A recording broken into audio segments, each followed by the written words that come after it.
there is an element to our attraction that is very person-specific and idiosyncratic, right? And might there be some evolutionary roots behind all of that?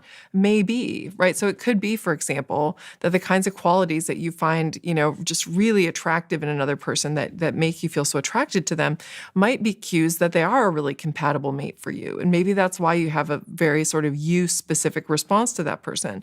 But there are also dimensions that are shared, right? So we know, for example, that men tend to place a greater emphasis relative to women on cues related to physical attractiveness. And that physical attractiveness tends to be related to things that have historically been related to fertility, right? So, for example, having an hourglass body shape, we know that this is something that's related to a woman's level of sex hormones, and that women with higher levels of estrogen, for example, are more likely to put on fat around their butt and their thighs and less likely to put on fat around their waist, relative to women with higher or lower levels of estrogen, right? As estrogen levels decline when women age, their bodies become more straight up and down than they do hourglass. And this has to do with changes in estrogen.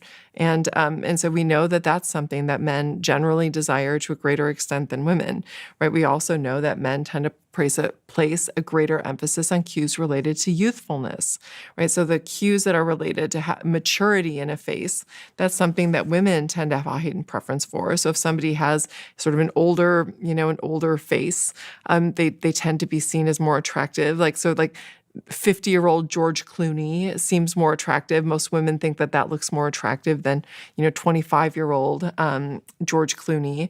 And we see that because our brains have inherited this tendency to find cues related to wisdom and status and resource acquisition, all of which come with greater age. Women have inherited that preference for those kinds of qualities because that would have given them a mating-related advantage relative to preferring a more youthful face. Conversely, for men, they would have been penalized if they had a preference for maturity in the face of a potential partner.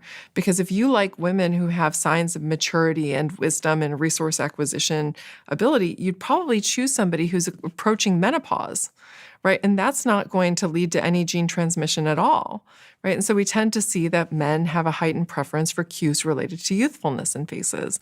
And so even though, yes, there are differences between individuals, and there is some idiosyncrasy that tends to characterize human mate choice, there are a lot of things that we can actually make some pretty strong predictions about too. So there are some overall themes that tend to characterize men's and women's partner preferences.